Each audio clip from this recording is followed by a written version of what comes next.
عزیزان محترم، پچھلے سال کی طرح قبلہ قاری صاحب اور آپ کی انتظامیہ نے شفقت اور محبت فرمائی ہے اور آپ حضرات کے ساتھ مخاطب ہونے کا موقع ملا اور آپ کی زیارت کا شرف نصیب ہوا ہے۔ اللہ تعالیٰ شانہ سے دعا ہے اللہ تعالیٰ ہم سب کا مل بیٹھنا اپنی بارگاہ مقدسہ میں قبول فرمائے۔ عزیزان محترم، ہماری بڑی خوش نصیبی ہے، خوش قسمتی ہے کہ اللہ تعالیٰ نے ایک بار پھر ہمیں اپنی زندگی میں یہ مقدس مہینہ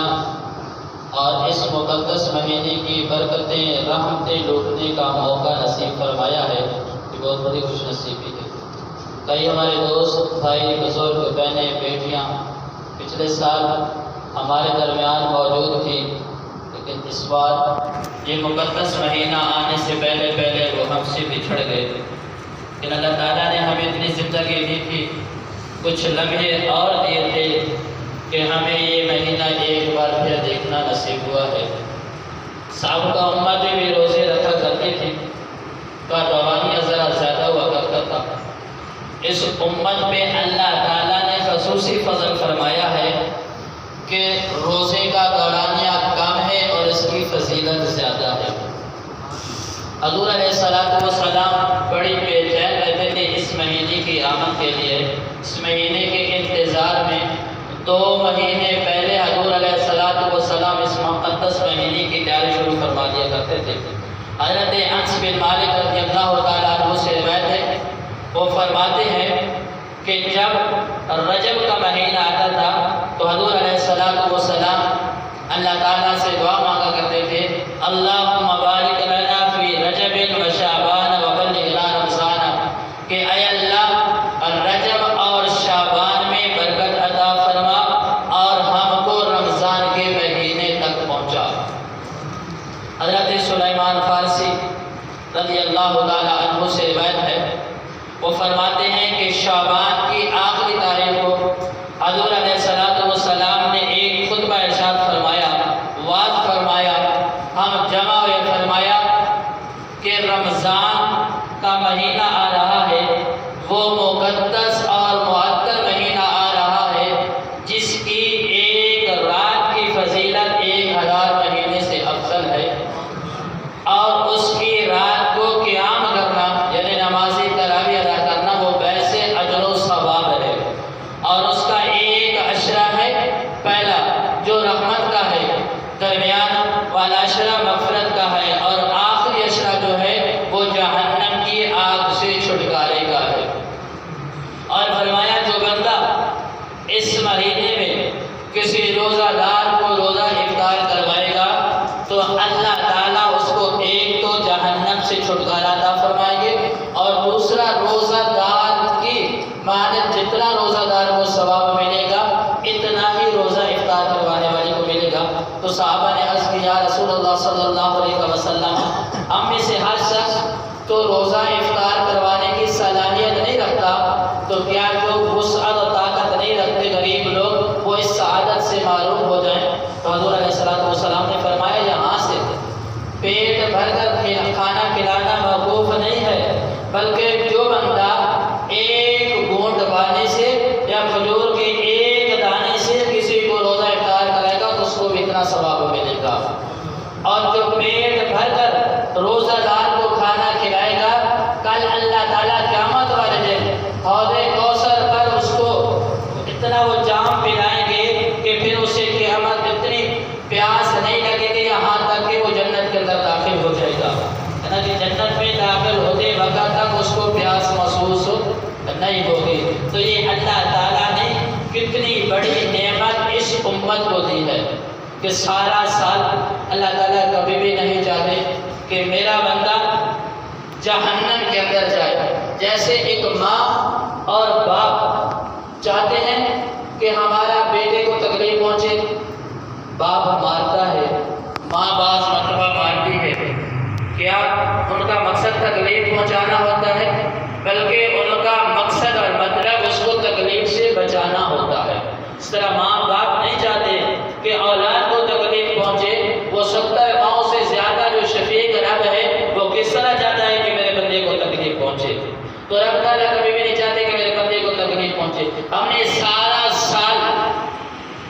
گناہوں میں اللہ کے رسول صلی اللہ علیہ وسلم کی نافرمانی میں اللہ تعالیٰ معاف فرمائے ہم نے گزارا ہے۔ سال 11 مہینے ایسے گزارے،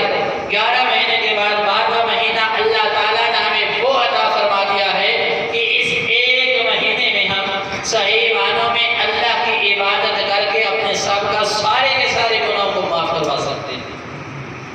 حضور علیہ السلام کا فرمان ہے کہ جب رمضان کا مہینہ آتا ہے تو اللہ تعالیٰ جہنم کے سارے دروازوں کو بند کر دیتے ہیں، ایک دروازہ بھی کھلا نہیں رہتا، اور جنت کے سارے دروازوں کو کھول دیا جاتا ہے، ایک دروازہ بھی بند نہیں ہوتا، اور شیطان کو اس مہینے میں قید کر دیا جاتا ہے۔ اب مسلمانوں کو کھلی چھوٹ ہے، ہمارا جو ازلی دشمن ہے وہ بھی گرفتار ہو چکا ہے۔ اب مسلمانوں کو کھلی چھوٹ ہے کہ دل جمی کے ساتھ اللہ اور اللہ کے رسول صلی اللہ علیہ وسلم کو راضی کر دیتے، اور پھر بھی کوئی اس مہینے کو پاتا ہے اور اس مہینے کی برکتیں اور رحمتیں نہیں حاصل کر سکتا، اس سے بڑا بدبخت کوئی نہیں ہے۔ ہم نے بزرگوں سے سنا ہے کہ جب یہ مہینہ آتا تھا تو جو غیر مسلم تھے وہ بھی اس مہینے کا احترام کرتے تھے کہ سریام وہ بھی کھانا نہیں کھاتے تھے، پانی نہیں پیتے تھے، کہ مسلمانوں کا رمضان کا مہینہ جو کا ہے یہ مسلمانوں کا مقدس مہینہ ہے، باادب مہینہ، وہ بھی ادب کرتے تھے۔ لیکن ہماری بدقسمتی ہے کہ ہم مسلمان ہو کر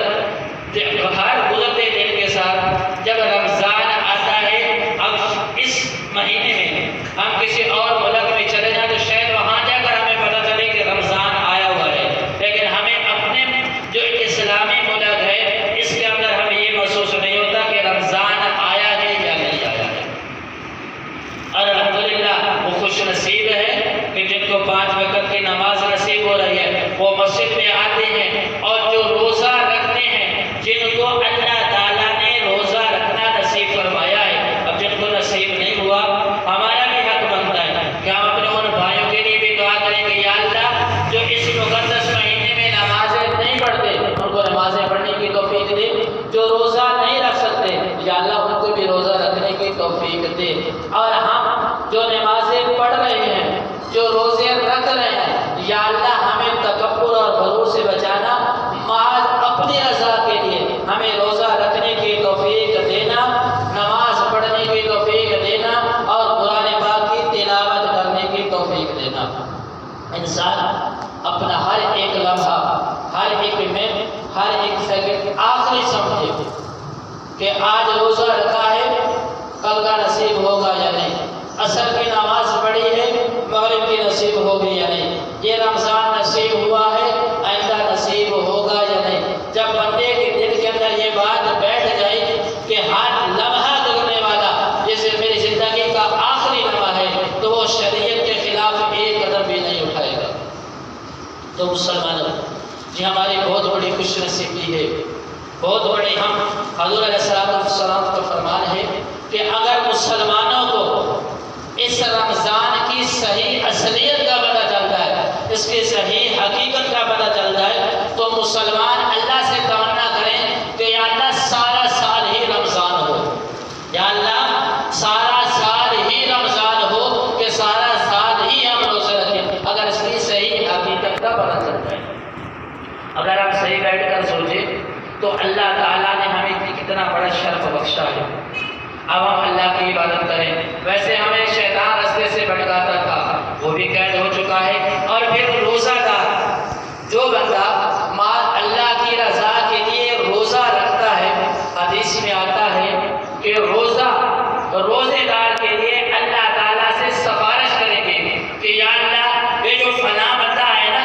اس نے میری خاطر، یعنی روزے کی خاطر، روزہ رکھنے کی خاطر، اللہ کی رضا کے لیے دن کے وقت ہر وہ کام جو شریعت اس کو کرنے کی اجازت دیتی تھی وہ اس نے نہیں کیا، اور ہر وہ خواہش اپنے جو نفسانی خواہش ہے یا اللہ میری خاطر اس نے ترک کر دی۔ اب ہم نے روزہ رکھا ہے، پیاس لگتی ہے، گرمی کے اس موسم میں ہر وقت زبان خشک، ہونٹ خشک، منہ خشک، دل کرتا ہے نا کہ ٹھنڈا پانی پیئے۔ اب کوئی بندہ اندر کمرے میں جا کر پانی پینے کو دیکھ سکتا ہے؟ صرف اللہ کی رضا کے لیے، اللہ کے خوف سے، اللہ کے ڈر سے ہم نے سارا دن پانی نہیں پیا،